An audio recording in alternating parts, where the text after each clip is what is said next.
This is a relatively short week for the United Nations headquarters. Because of the Independence Day holiday, there are only 4 working days. But as the world is running, the UN never sleeps. So this week, the Security Council had meetings on Gaza and Haiti. For Gaza, Sigrid Kaag, UN's senior humanitarian and reconstruction coordinator for Gaza, briefed the Security Council about the implementation of Resolution 2720. And this is her conclusion. Resolution 2720 has achieved intended and significant progress, but there is no substitute, as I mentioned, for political will. There is no substitute for the full respect of international humanitarian law, especially when it comes to the protection of civilians, and the safe and enabling environment to secure effective distribution. Frankly speaking, personally, I was surprised when she said the implementation gained significant progress. However, many ambassadors actually pointed out that humanitarian support is still inadequate and the situation is deteriorating. 安理会通过第2720号决议的初衷是大规模扩大人道物资准入，但很显然没有实现。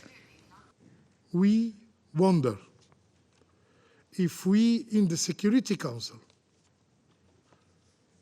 will be able to really impose a solution that will put an end to the suffering of the Palestinians.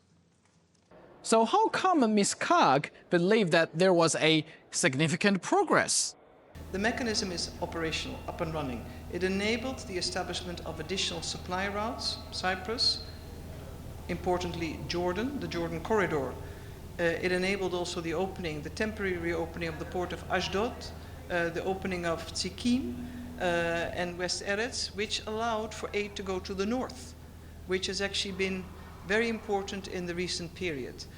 Okay, if there's a drought, you might want to build a dam to collect water. But even if you finish the dam, there's still no water. Likewise, there's the mechanism now, but where is the humanitarian aid? Let's face the fact, it's not Ms. Kaag who doesn't want to bring those things into Gaza. It's whether there's political will from parties to do so. And sadly, we still did not see the political will. Like I said last week, this is the month of Russian presidency of the Security Council. We received the program of work, and there are no Ukraine-related meetings. Why? In the program of work, we didn't see any meetings concerning Ukraine. Is this unspoken agreement still working in the Security Council, and will Russia raise concern or reason another meeting, maybe another meetings on Ukraine? We have a convention in the Council that we do not put meetings on Ukraine into the program. Whenever they appear in the program is not adopted. But any country, any member of the Security Council has the right to request for a briefing on that or another issue in the course of the presidency of the month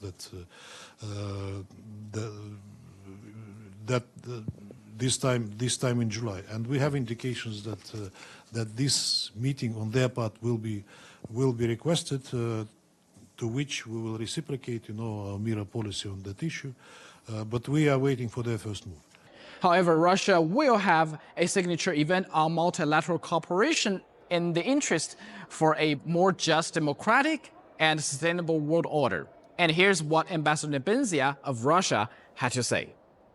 These are objective processes that happen in the world, which unfortunately US and its European, you call them allies, I would call them minions, refuse to recognize.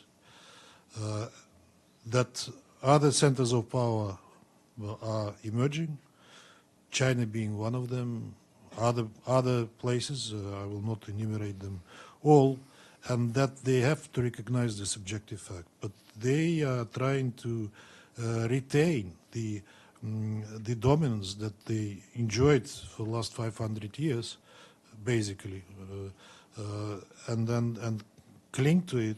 But objective processes go in the other direction. We indeed have other centers of power emerging. We see the appetite of many countries to play a larger role in the world politics. Well, the funny thing is, it seems Russia and the UK had some issues about the presidency. When UK assumed President, Russia criticized the UK, and just like this time, UK criticized Russia. Take a look at what happened in the Security Council this Tuesday. At the outset of the Russian presidency, let me put on record the UK's strong view that all council members, particularly permanent members, and even more so the presidency of the council, have a responsibility to uphold the principles of the Charter. We deplore the fact that Russia is shamefully failing to do that in Ukraine. I just wanted to say that we took note on the disclaimer by the UK in the beginning of its statement.